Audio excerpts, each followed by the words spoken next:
Bonjour tout le monde. Voilà, je m'appelle Steve Reid, c'est indiqué là. Je suis venu ici de parler, le sujet c'est la permaculture. Je suis permaculteur. Je ne suis pas venu franchement de parler de comment composter le cadavre d'un blaireau ou de comment on fait pousser des tomates plus grandes que la voisine.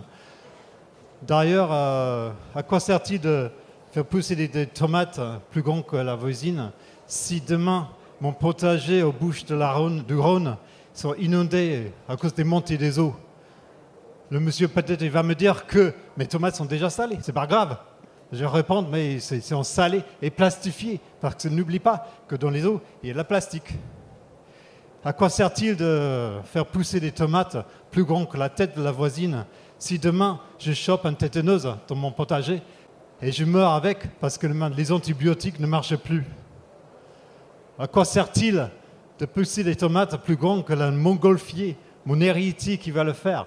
Mais maintenant, lui, il a besoin de polliniser toutes ces plantes avec une plume parce qu'il n'y a plus d'insectes. Il y a un peu de temps, j'ai eu une discussion avec le célèbre agronome et permaculteur Hervé Covez. On a tchatché comme ça et il me dit « Oh, je me rappelle quand j'étais plus jeune, on est parti en vacances comme ça avec mon père. On roulait avec la voiture. Il avait besoin d'arrêter régulièrement pour essuyer le pare-brise. Parce que sur le pare-brise, c'était juste couvert, tartiné d'insectes. Maintenant, ce n'est plus le cas. Je vais parler des 5 chevaliers de l'effondrement.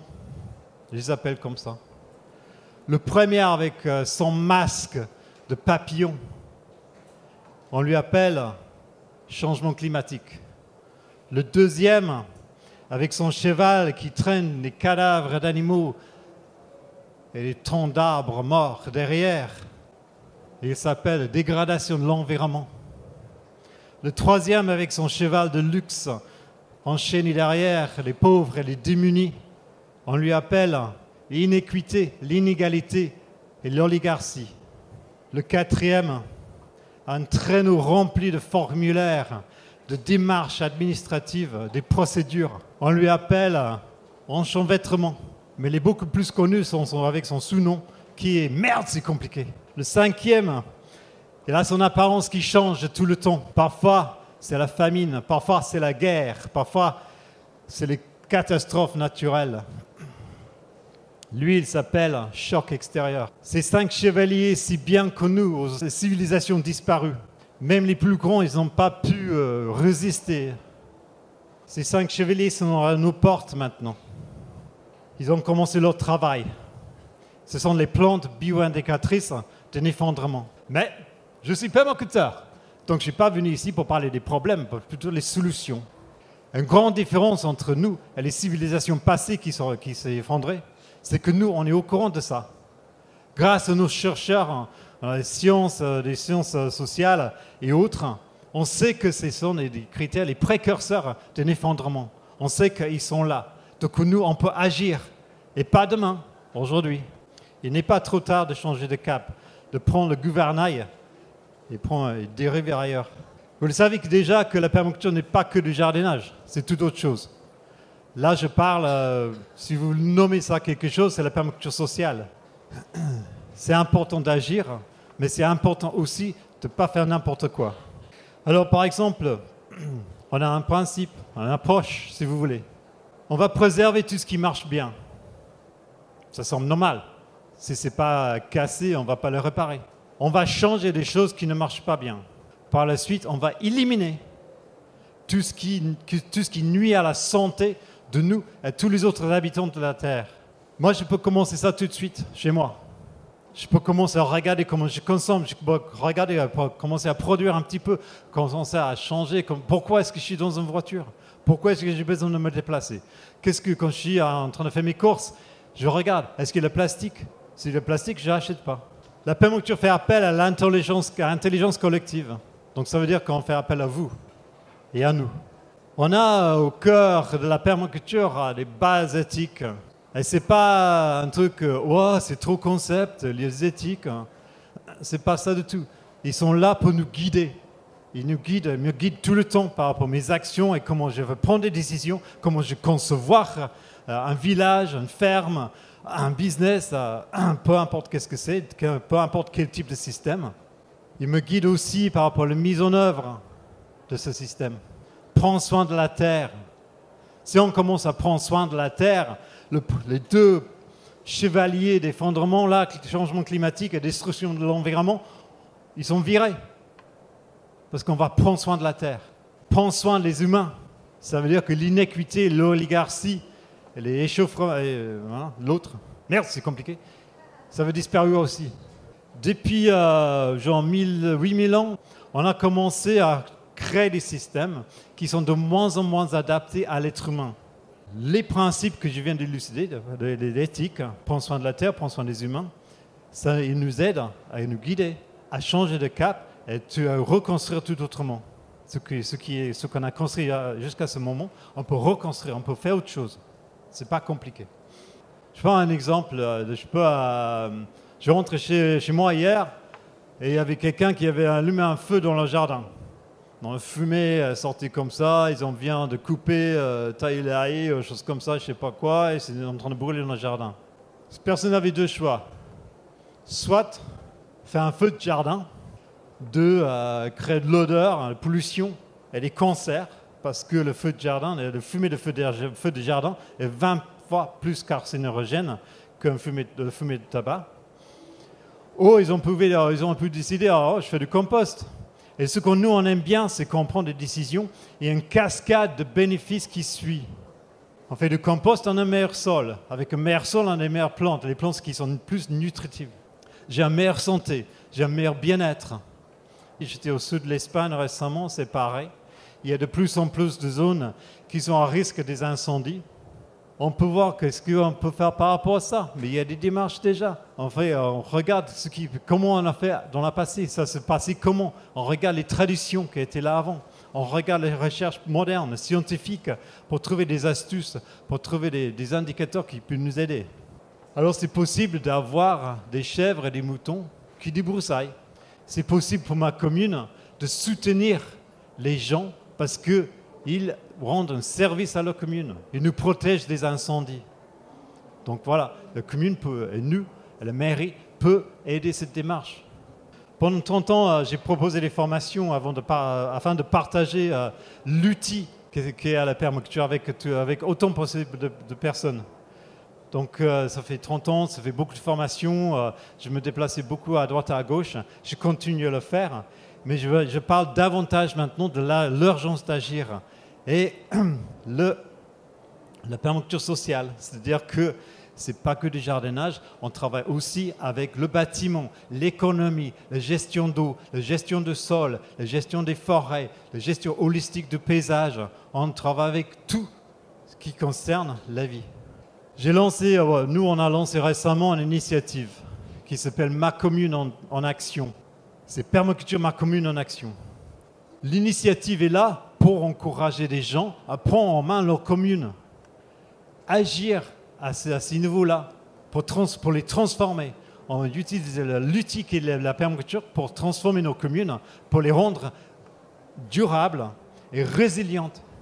Donc je vous pose une question, quelle sera la première commune qui sera zéro déchet, zéro carbone? Quelle sera la première commune qui mettra au cœur de leurs initiatives les principes, les éthiques de la permaculture et la démarche permacole? Ou quelle sera la première commune qui sera traduite en justice face à leurs inactions?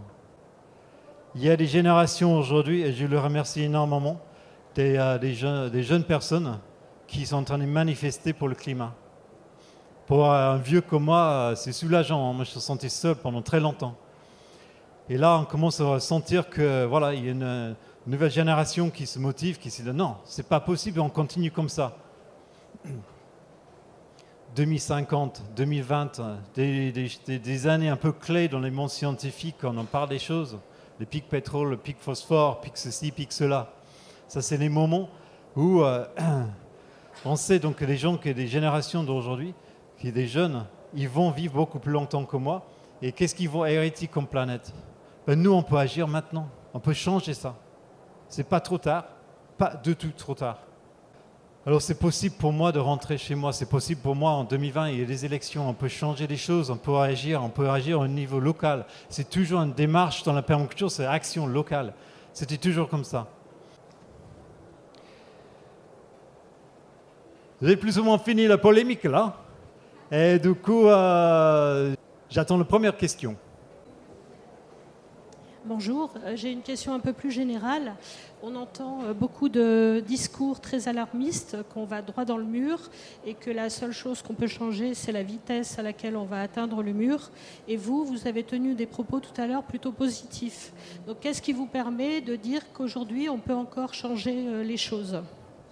Parce qu'en toute humilité, je peux dire que je suis expert. Ça fait 40 ans que je suis le sujet. Même plus que ça, parce que quand j'avais genre 13 ans, j'habitais Milan, donc il y a eu beaucoup de pollution, mon frère était tout le temps malade, et ça m'a commencé à brasser, j'ai dit mais c'est n'importe quoi, pourquoi il est tout le temps malade? Et je regardais, c'est super pollué, parfois parce qu'on était au 8e étage, une part des meubles, on ne voyait pas le sol, parce qu'il y a tellement de pollution. Ça a pué, c'est une infection. Et du coup, depuis ce temps-là, j'ai suivi toute la recherche scientifique, des changements, voilà, et je sais que nous, on peut changer de cap. Donc, il y a beaucoup de travail à faire, ça c'est sûr. Alors, je vais parler un petit peu par rapport à ça, par rapport par le CO2 et aussi le méthane, aussi CH4 maintenant, qui commence à nous concerner beaucoup parce que ça commence à monter. Les émissions commencent à augmenter. On a ce qu'on appelle un système de zones en permaculture, c'est-à-dire qu'on a des zones, en gros c'est un principe qui est là, c'est une approche pour comment faire une conception. Et dans ça, on a ce qu'on appelle les zones sauvages, c'est des zones naturelles. Nous et moi, on place énormément d'importance sur ces zones. Et que dans ma commune, chez moi, on a juste une zone qui est juste sauvage. On n'utilise pas du tout, c'est juste sauvage. Et dans l'idéal, ça sert à connecter avec les zones sauvages et de le voisine. Et toutes les zones sauvages de ma commune servent à connecter avec les zones sauvages des communes qui sont à côté. Pour recréer des sanctuaires, des abris, et aussi pour que ça pousse le temps. Il y a des arbres qui poussent, des animaux qui sont là pour commencer à absorber le CO2 et commencer à rectifier ce qu'on a fait. Mais il faut aussi c'est pour ça que j'ai parlé de quelle sera la première commune en France qui sera zéro carbone. On peut le faire. On peut avoir une commune qui est zéro carbone, ou même carbone négatif. Il y a un exemple de ça, c'est aux États-Unis. Je pense que c'est une ville qui s'appelle Portland. Si je me rappelle bien, ils ont genre 800 000 habitants dans cette ville. Et le maire, il faut voir qu'il est républicain. Le maire a décidé que non, il y a des changements climatiques, c'est important d'agir. Et comme je suis républicain, je vais trouver un argument économique par rapport à ça. Donc cette ville maintenant, c'est quasiment 100% énergie renouvelable. Okay, quasiment 100%. Son argument économique, c'est que moi, maintenant, le prix de l'électricité est garanti pendant 20-25 ans. En 25 ans, on va payer la même chose qu'aujourd'hui. Son argument, évidemment, il dit voilà, l'écologie va avec, parce que maintenant, on ne produit pas de CO2 qu'on produisait avant. Donc, c'est possible de le faire. Mais il faut c'est arrivé rarement chez les êtres humains, et c'est notre œuvre maintenant, c'est de réparer ce qu'on a dégradé. On peut le faire. Bonjour, excusez-moi. Quelle est la place de l'argent ou finalement comment empêcher l'argent de rentrer dans ces systèmes permacoles ? Avec n'importe quel élément dans un système, on fait une analyse, on fait un bilan de qu'est-ce que c'est, j'essaie de comprendre qu'est-ce que c'est. Si je fais un bilan par rapport à Lyon, je vais regarder quelle quantité de choses, quelle quantité de bouffe, quelle quantité de ceci, cela. Donc je fais une analyse de qu'est-ce que c'est l'argent. Et l'argent, c'est un moyen d'échange à la base. Mais le problème, c'est que ce moyen d'échange est devenu toute autre chose.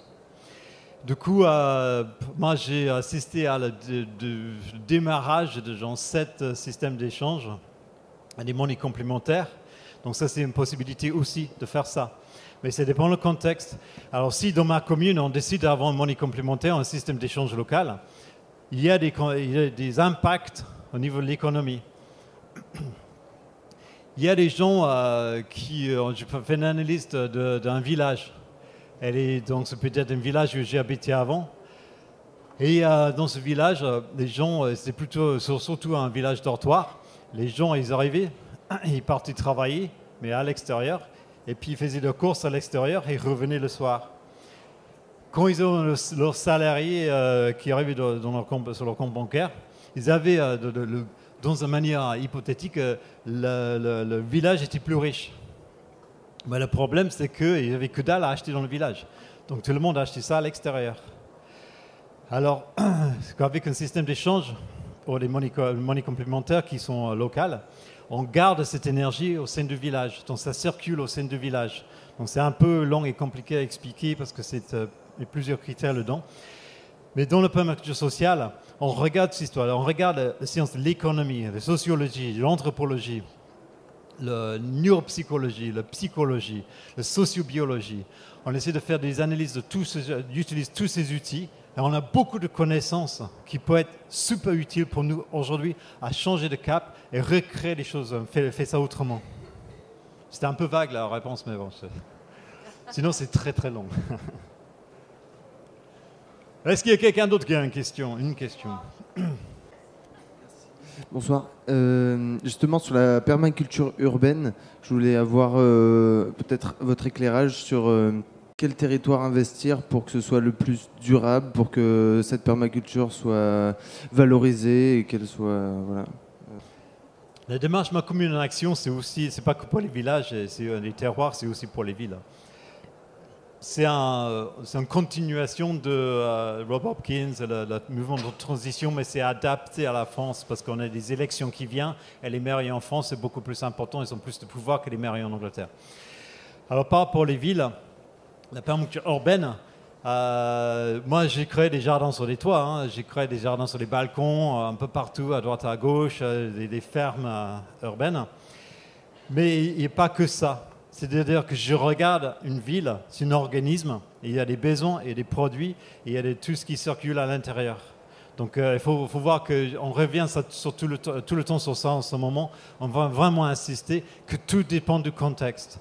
Donc nous, on ne parle pas de solutions miracles qui s'adaptent partout.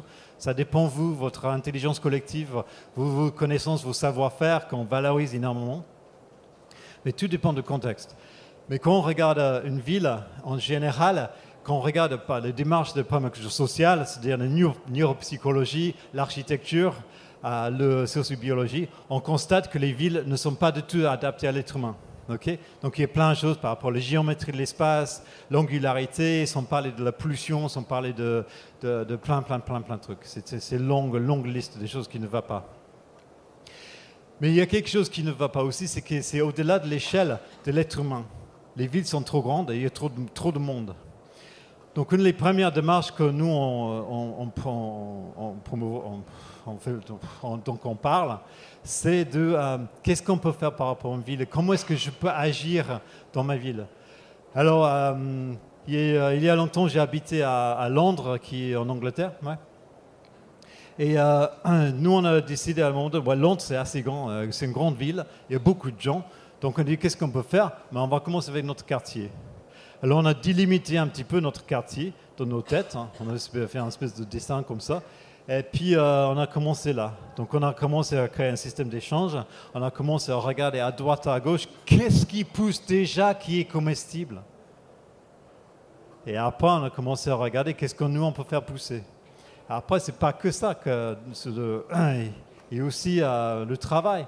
Est-ce qu'on veut travailler bien? On habite dans quoi? Est-ce que c'est bien? Est-ce que c'est mal isolé? Est-ce qu'on consomme énormément d'énergie simplement pour se chauffer, pour l'éclairage? Qu'est-ce qu'on peut faire par rapport au bâtiment? Je ne sais pas du tout si j'entendais répondre à tes questions. Hein. Ouais. Ça va. Ok. Alors ça, c'est les démarches. Mais il faut voir que c'est comme un puzzle. Si je commence à faire travailler chez moi, par la suite au sein de ma commune, vous commencez avec vos communes, et tout le monde fait ça, après-demain, tout est changé. Okay? On peut le faire. C'est assez vite, c'est assez rapide. On a commencé à un groupe de 12 personnes à Londres, et 2 ans après, on avait un système d'échange avec pas mal de produits et des services dessus. On avait la bouffe qui poussait partout. On avait un café, on avait des gens qui fabriquaient des vêtements. On avait des cours des arts martiaux, on avait plein de choses. Donc c'était vraiment... et nous, on avait accès, on était relativement tous des revenus modestes, on avait accès à la bouffe, à la nourriture, des denrées en général, qui étaient de bio, de bonne qualité, beaucoup qui étaient produits localement. On dépensait moins d'argent. On dépensait moins d'argent à acheter la bouffe, avec nos maisons, avec l'habitat pour chauffer, pour l'éclairage. Et ça, c'était en 2 ans. Donc, c'est pas allé très, très vite. Oui, s'il vous plaît, lorsque vous avez mis en place ces réseaux d'échange dans un quartier de Londres, est-ce que vous avez eu le soutien des élus ? Non, pas du tout. C'était au bout de, je pense, de 2 ans, on s'est dit ah mais il y a la mairie. Et on avait complètement oublié que ça existait. Pour nous, c'était pas du tout un critère qui était dans nos pensées. Mais c'était à Londres. Et maintenant, comme j'ai dit, 2020, les élections municipales, et on peut changer de cap. On peut vraiment agir maintenant. On peut sortir. On peut mettre de pression sur les mairies pour changer. Et parce qu'il faut le faire. Je suis navré, mais il faut le faire maintenant. Et le truc, c'est vraiment bien avec ça, c'est qu'on peut vivre mieux. Une meilleure qualité de nourriture, meilleure qualité de bâtiment, meilleure qualité d'eau, meilleure qualité de vie, meilleure qualité de bien-être. On peut changer de cap de ce qu'on fait aujourd'hui vers quelque chose qui est mieux. Et c'est pas compliqué, c'est ça qu'il faut. C'est complexe, mais c'est pas compliqué. Merci. Une première question, c'est du coup, pour vous, quel est un habitat intégré à la logique permaculture ? Est-ce que c'est terre-paille, bois ? Qu'est-ce que vous conseillez là-dessus ? Peut-être. Tout dépend du contexte. Où je suis en Ardèche, mais c'est pas la paille, hein, parce qu'il n'y a pas de paille. Il n'y a pas d'élevage où je suis, il y a la pierre. Donc on utilise la pierre, il y a du bois. Il y a plein de choses. Mais il y a déjà le patrimoine qui existe. Il y a un énorme patrimoine de bâtiments qui existe déjà. Et là, on peut agir sur ce bâtiment. On peut le rendre meilleur. Alors, dans l'espèce de manuel qu'on est en train d'écrire, il y a une permacultrice et architecte. Elle est en train de justement regarder ça par rapport à la neuropsychologie, comment nous sommes, comment on est dans nos habitats. Est-ce qu'ils sont bien ? Est-ce qu'ils prennent soin de la terre ? Est-ce qu'ils prennent soin des humains ? Qui n'est pas le cas. Je travaille, c'était en Tunisie, avec une école, des écoles là-bas. Et je dis, OK, ce qu'on a besoin de faire, c'est une école, c'est un système. Ça sert à quoi ? Ça sert à accueillir des jeunes personnes et qui vont par la suite apprendre avec un prof. Okay, donc c'est assez simple. Mais le bâtiment n'est pas du tout adapté à ce fonctionnement. Les bâtiments là-bas, c'était à 900 mètres, donc c'était super froid. Ils n'avaient pas assez de lumière naturelle à l'intérieur. Ils étaient complètement rectilinéaires, c'était juste des cubes, des rectangles qui ne sont pas adaptés à ce fonctionnement. Les chaises et les tables, ils sont de taille unique. C'est tous la même taille. Mais quand on regarde les êtres humains, on regarde autour de vous, il n'y a personne qui a la même taille. On est tous différents en taille. Okay. Alors là, on commence à travailler avec la lumière, les ampoules, la température, la couleur. Et en plus, c'est contextuel parce qu'on peut avoir une température d'un bureau, par exemple, qui est adaptée aux hommes, mais c'est trop froid pour les femmes. Okay? Donc on trouve, il faut travailler avec les humains, avec la nature et tous les humains.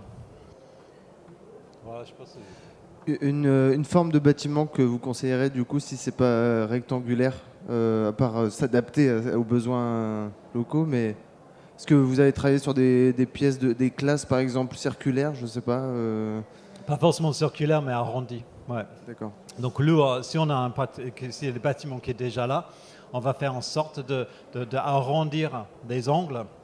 Le plafond, Par exemple, si le plafond est haut, ça veut dire qu'on est dans les rêves, dans la créativité. Si le plafond est plus bas, on est beaucoup plus concentré sur les détails.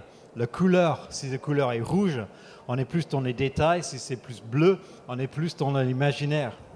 Donc on travaille avec tous ces aspects-là, que ça vient de neuropsychologie. Merci. Pardon, une dernière question. C'était... oui, éventuellement, est-ce que vous connaissez un réseau ou des associations qui portent le concept de permaculture en Nord-Afrique, comme vous y avez été? Je suis curieux de vos conseils. Voilà. En Afrique du Nord, oui, tu parles en Tunisie, Algérie et Maroc, il y a des associations de permaculture, oui. Donc je travaille avec l'ASSO en Maroc et en Tunisie. Ils sont très bien. En Algérie, je ne suis pas allé encore. Il y a des associations. Ouais. Je me posais la question, est-ce que ça paraît une aberration d'isoler une maison par l'extérieur, mais avec du polystyrène? Ah, du polystyrène?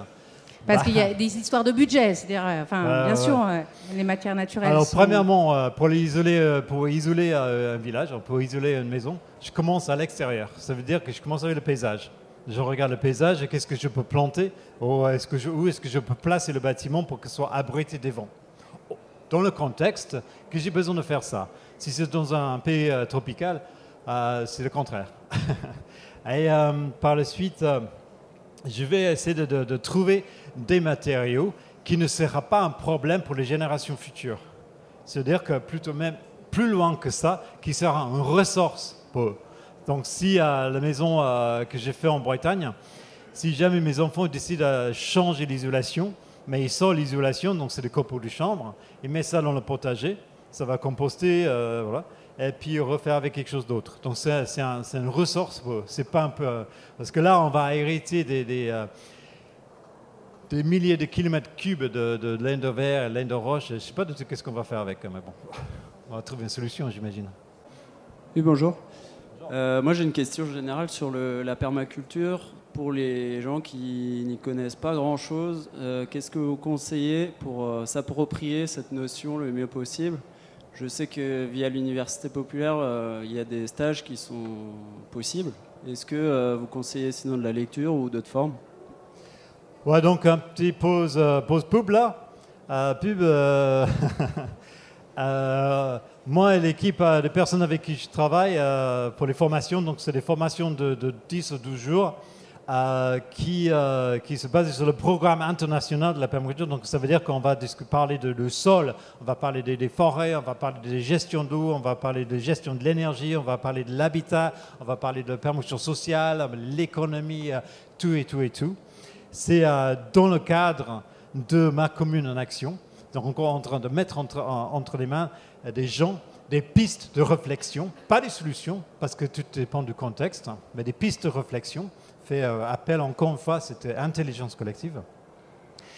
Et on a décidé de devenir encore plus engagés militants et ça fait un moment qu'on n'a pas fait. Donc maintenant, les stages avec moi en Ardèche sont en prix libre. Okay. Donc c'est 72 heures de formation, 10-12 jours, hébergement camping et c'est prix libre. Parce que je ne peux pas rester ici à dire à mes enfants ouais, mais j'ai demandé, qu'est-ce que j'ai... T'as fait quoi, papa, avant l'effondrement? Bah, rien. Donc maintenant, j'ai dit, ok, voilà, stage prix libre, allez, viens. Mais ce que je veux, que des gens qui viennent, c'est des gens qui sont activistes, que des gens qui ont envie d'agir, envie de faire quelque chose. Et là, on va vous proposer des outils, des pistes de réflexion et de méthodologie de la permaculture. Ça veut dire que je fais des analyses des systèmes. Je vais essayer de trouver autant de données, autant d'informations que je peux. Par la suite, je fais une conception. Donc on va concevoir le système, on va concevoir le village. On va voir quels sont les flux qui sont là. Comment est-ce qu'on peut gérer mieux les flux d'eau, les flux d'excréments, les flux d'urine, les flux d'argent, les flux économiques en général. Et comment est-ce qu'on peut faire pour qu'on rende ça beaucoup mieux adapté à l'être humain et beaucoup plus en harmonie avec le monde naturel, avec nos voisins. Là. Donc voilà, il y a ça. Et c'est un outil, donc ça fait... Ça va être 130 quelques stages que je propose. Donc il y a plus que 3000 personnes qui ont suivi des formations avec moi. Et du coup, il y a pas mal de gens qui ont suivi des formations avec moi, qui donnent des formations maintenant. Et pas que dans ce pays aussi. J'ai travaillé dans, je sais pas, 12-13 pays, même plus maintenant. Et donc, c'est des gens qui sont actifs là aussi. Donc, ça commence à brasser un peu partout. Mais maintenant, il faut que nous, les permaculteurs et permacultrices, on commence à dire plus fort qu'il faut agir. Et voilà un outil qui peut nous aider. Rebonjour. Dans la littérature, dont Mollison et plein d'autres biologistes, on trouve deux chiffres qui reviennent assez régulièrement, c'est-à-dire 60% des cultures arborées, 10% des cultures en aquatique. La première question sera qu'est-ce que vous pensez de ces chiffres? Et la deuxième, c'est en fonction de ça, est-ce que vous faites la promotion tout simplement des jardins forêts et jardins comestibles? Ça dépend où, ça dépend le contexte. J'aime les jardins forêts, les jardins nourriciers, et ils ont plusieurs noms maintenant. Ça tombe dans les démarches de l'agroforesterie. Okay? Donc mélanger les cultures avec les arbres. Et ça, c'est essentiel. Tout pousse mieux, ça marche bien. Donc moi, j'ai créé des jardins forêts, j'ai créé des jardins forêts en ville et en campagne. J'ai aussi un autre type de système qui est style jardin forêt, mais avec des arbres fruitiers qu'on va couper, recéper. Les chiffres que vous avez donnés, moi, je base ça autour de 15% de système d'eau. Parce que quand on regarde un paysage, on peut regarder n'importe quel paysage, sauf qu'il y a beaucoup d'eau. On regarde un paysage, quand j'étais au sud de l'Espagne, à côté de Grenade, on regarde le paysage, je suis en train de juste imaginer qu'est-ce que ça peut être si on commence à créer des bassins, qui commence à créer des retenues. J'ai une petite histoire là. J'ai créé un jardin forêt, c'était un jardin forêt, sur un toit d'un bar d'immeubles au centre d'une ville. Donc c'était le 5e étage. On a fait un plan d'eau. On a rempli le plan d'eau avec de l'eau. Il faut faire ça avec le soutien d'un ingénieur, d'ailleurs. Et on l'a rempli avec de l'eau. Et puis on est parti pour le week-end, qu'on est revenu le lundi pour continuer le travail. Il y a déjà des insectes aquatiques sur la surface de l'eau. Et je ne sais pas de tout comment ils sont arrivés là. Mais là, c'est la vie. Et quand on amène de l'eau, quand on fait des retenues, quand on restructure un peu le paysage, surtout les paysages dégradés, c'est magnifique ce qui se passe par la suite. Il faut repartir ce qu'on a dégradé, préserver les endroits qui ne sont pas encore dégradés, donc qui sont de moins en moins, mais il faut les préserver. Il faut les connecter avec les zones qu'on va aggrader. On veut juste laisser partir vers le système naturel parce que les plantes, les animaux, les insectes, etc., ils vont trouver une solution par rapport à le type de ce qu'on les laisse.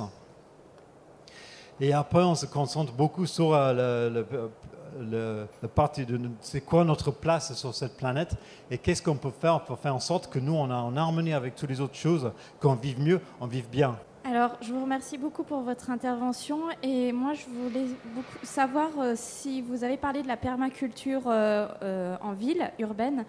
Est-ce que les aliments, du coup, ne sont pas souillés par la pollution?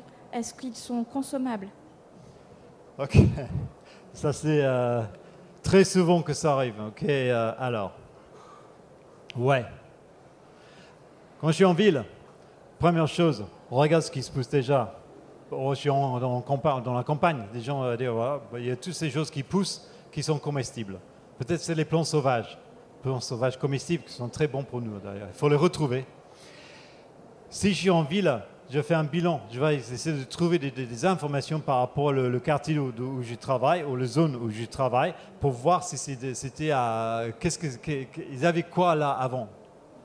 Alors j'étais à Istanbul par exemple, et ils voulaient faire des jardins potagers autour d'une université. Et quand on a fait un bilan, quand on regarde l'histoire du lieu, c'était des usines de batteries plomb-acide. Donc on décide de ne pas utiliser le sol, parce que ça va être sans doute plein de plomb. Alors après, on crée un substrat pour faire pousser les plantes, donc de compost et autre chose comme ça. Et puis après, il y a la pollution qui vient de l'air, qui est déposée sur les plantes, qui est déposée sur le sol. Si j'ai beaucoup de vers de terre dans mon sol, les vers de terre, ils ont une capacité à dégrader, digérer, en fin de compte, tout ce qui est PM2,5, PM10, machin truc, il peut le digérer, peut le dégrader, et puis voilà. Tout ce qui tombe sur les feuilles et les fruits, on les lave et ils sont bien. Alors, si je vais en ville, je vais dans un supermarché en ville, je regarde les fruits, et les fruits sont ce qu'on appelle pré-mûrs. Ça veut dire qu'ils étaient récoltés avant qu'ils soient mûrs. Ça veut dire qu'ils ne sont pas encore prêts à être mangés. Parce qu'il y a normalement quand un fruit est mûr, il y a plein de types de coenzymes et machin trucs qui sont là, qui vont m'aider à digérer le fruit. Et moi, ils ne sont pas là. Donc, ils ont des tomates qui sont rouges avant qu'ils soient mûrs. Ils sont vendus, mais ils ne sont pas mûrs. Ils ne sont pas bons à manger. C'est mythologie, c'est on pense que la campagne n'est pas polluée non plus. Il y a récemment des chercheurs, ils ont fait une carte, donc c'est une espèce d'animation qui montre où va tout ce qui est des oxydes d'azote, enfin des oxydes de nitrogène, qui sont produits. Ça vient d'où et ça va où. Et là, on voit par exemple, des points chauds, donc les villes. Et puis après, on voit que ça part de la ville. C'est comme la fumée. Et ça part, ça s'étale dans toute la campagne. Alors c'est vraiment urgent qu'on arrête de produire cette saloperie, parce que ça arrive chez moi aussi, ça. Alors, si je produis localement et je mange localement, avec des précautions, donc je viens d'élucider, je vais récolter mes légumes, mes fruits et autres, juste au point qu'ils sont bons à manger, et pas avant. Et ça, c'est vraiment important. Je vous encourage énormément aussi d'expérimenter beaucoup, peut-être vous faites déjà, les plantes sauvages, comestibles et autres choses comme ça, parce qu'un grand problème qu'on a, c'est le manque de diversité dans nos microbiotes, dans les intestins. Je ne suis... comment dirais-je, c'est pas que je pense que je suis, puis je suis, c'est je mange, puis je suis. Hein.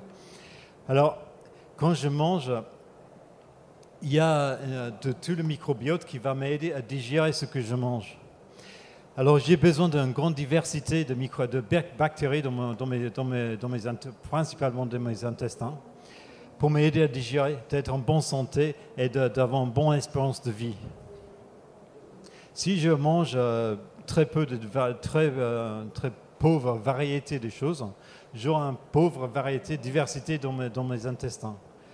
Ça veut dire que j'ai une moins bonne santé et avec un moins bonne espérance de vie. Okay? Alors, nous on fait beaucoup. Déjà, c'est difficile à estimer parce que parfois on dit c'est 20%, choses comme ça. À la bouffe de production mondiale, c'est fait en ville et en urbain et périurbain. Là, on peut avoir des problèmes par rapport à l'irrigation. Donc, les gens utilisent de l'excrément, tout ce qui sort des chasses d'eau, etc., pour, en gros, fertiliser leurs plantes, leurs champs avec de l'eau. Nous, on ne fait pas ce genre de choses. Donc, on va mettre quelque chose entre les deux pour traiter cet excrément avant que ça soit utilisé. Donc, il y a plein d'astuces, mais c'est bien de manger en ville. Mais c'est toujours la même chose. Il faut qu'on arrête cette histoire des voitures. Pourquoi est-ce qu'il y a des voitures en ville? C'est n'importe quoi. Pourquoi des jeunes personnes qui militent pour le climat aujourd'hui, ils sont en train de bouffer ça tout le temps, toute leur vie. Moi, j'ai bouffé ça toute ma vie. Toutes les voitures, tous les tuyaux d'échappement, tout le temps. C'est quoi ça en ville? Quand on approche, tout le monde fait ça. On approche à la ville, oh ça pue. Mais j'habite ici, je vais travailler quand même. Mais si on arrête les voitures, pourquoi est-ce que Paris a une journée sans voiture? Ça veut dire une journée avec des voitures, pour raison historique. On peut faire ça autrement. Ça, c'est la partie de qu'est-ce qu'on peut faire pour reconcevoir les villes, pour que ce soit adapté à l'être humain, prendre soin de la terre et prendre soin des humains. Ma question est, pour vous, quelle est la surface peut-être optimale d'un écoquartier ou d'un quartier qui pourrait s'envisager autonome de point de vue alimentation, écomobilité, etc. C'est impossible à dire parce que ça dépend du contexte, ça dépend du type de ville. Et donc, il y a des endroits qui sont simplement que de bâtiments. Et les gens, bah oui, on peut produire sur les toits, mais il faut aller voir les toits parce qu'il y a beaucoup qui ne sont pas plats. Du coup, là, et nous, on est un grand fan de la diversité parce qu'on sait que dans les systèmes naturels, c'est la diversité interconnectée qui apporte la stabilité dynamique à un système. Du coup, nous, on utilise ces principes dans tout ce qu'on veut faire. Donc, je veux la diversité, mais interconnectée, qui va apporter une stabilité. Alors, c'est peut être que j'ai un quartier en ville, que c'est juste impossible de cultiver là. Donc, on va faire quelque chose d'autre, parce que il n'y a pas que la bouffe qu'il nous faut. Il y a d'autres choses. Et quand on regarde historiquement les villes, très souvent, les villes étaient des zones de fabrication, parce qu'il y a des types de micro-industries qui ont besoin de plusieurs filières pour que ça puisse marcher. Et là, on peut retrouver ça. Mais on va produire d'autres choses qu'on produit aujourd'hui. On va produire des choses qui prennent soin de l'être humain, qui prennent soin de la terre. Oui, bonsoir. C'est une question concernant la permaculture. Est-ce qu'elle crée suffisamment d'humus? Non, parce que la permaculture, c'est un art et science de conception. Donc, ce n'est pas la permaculture qui crée des humus. Ça, c'est des techniques et des approches qu'on utilise qui dépendent du contexte. Alors oui, inévitablement, parce qu'il faut créer du sol. Il faut qu'on retrouve la base du mouvement bio. C'est à la bonne bouffe, un bon sol, un bon terre. Il faut créer un bon terre, un bon sol. Et maintenant, on connaît l'importance, par exemple, d'avoir le mycélium dans le sol, de couvrir le sol, de protéger de l'érosion, du vent, de compaction, et tout ça. Donc, on est vraiment tout le temps dans une démarche de monter, petit à petit, année par année, à monter et à augmenter la fertilité. Que même si c'est élevage ou autre chose comme ça, c'est une production avec une exportation vers l'extérieur, on va mettre en place des systèmes qui vont faire en sorte qu'on va aggrader le sol tout le temps. Sinon, ce n'est pas la peine. Bonjour Steve. Serais-tu le temps de... Tu parlais des villes qui ont besoin de la campagne, en fait, c'est ça. Serais-tu le temps de relier la ville à sa campagne? Parce qu'avant, il y avait une ville et elle se nourrissait, elle trouvait toutes ses ressources avec sa campagne. Puis là, maintenant, c'est la ville, puis elle ne fait plus attention à sa campagne, finalement. La campagne est une ville dortoir pour la ville. On a oublié un peu cet esprit-là, je pense, non? Oui, tout à fait, ouais. C'est une longue histoire à exprimer dans mon vision à moi. C'est que les villes, en fin de compte, ils deviennent en gros les endroits dans un pays, dans un terroir, où la densité de villages, il y a beaucoup plus de grande densité de villages. Les villages sont beaucoup plus rapprochés, ce qu'on appelle les villages urbains en fin de compte. Donc on recrée les villes pour que ça corresponde à ça, avec les trains verts, les trains bleus, et puis par la suite on va connecter ça avec la campagne. C'est essentiel, mais différemment qu'aujourd'hui. C'est pas juste que des exports de la campagne qui vont en ville, qui sont consommés, qui puis par la suite les biens qui sortent, qui sont produits en ville, et l'excrément, autre chose comme ça. C'est de créer d'autres types de liens. Donc il y a des choses, par exemple les sites universitaires, c'est quelque chose que, si on veut préserver quelque chose qui marche bien, ça c'est quelque chose qui marche relativement bien. Ils font une certaine densité de population, de chercheurs, de machin de trucs pour que ça marche bien. Donc le site universitaire, c'est nickel. Donc ça c'est un espèce de lien. Donc les gens qui sont dans mon village pour aller dans un futur agglomération de villages urbains pour aller dans un site universitaire pour étudier. Donc c'est ce type de lien qu'on peut envisager. Ouais. Mais ce qui est important avec nos communes, c'est que les rendre attirants aux gens. C'est-à-dire que dans les villages qui sont dans la campagne, la campagne se fait abandonner de plus en plus, et dans la majeure partie des pays. Et vraiment qu'on renverse ça, et qu'on rende les communes, les villages et les hameaux attirants aux gens. Donc ils peuvent trouver leur bien-être, ils peuvent trouver du travail, de bon travail.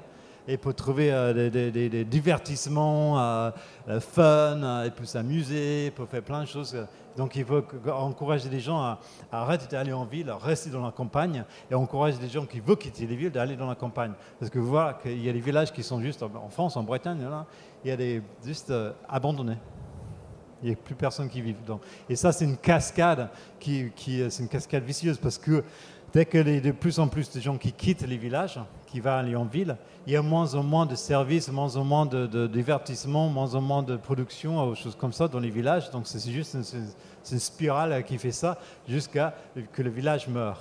Donc il y a pas mal de mairies, je suis navré pour le dire, qui sont plutôt les croque-morts. Ils sont juste en train de veiller pendant que leur village meurt. Il faut qu'on arrête ça, il faut qu'on change ça. Il faut revivre les villages, il faut revivre les terroirs, il faut revivre les pays pour que les gens vivent mieux, ils sont bien, on a des divertissements, on s'amuse bien. Non mais sérieux quoi. Bonjour.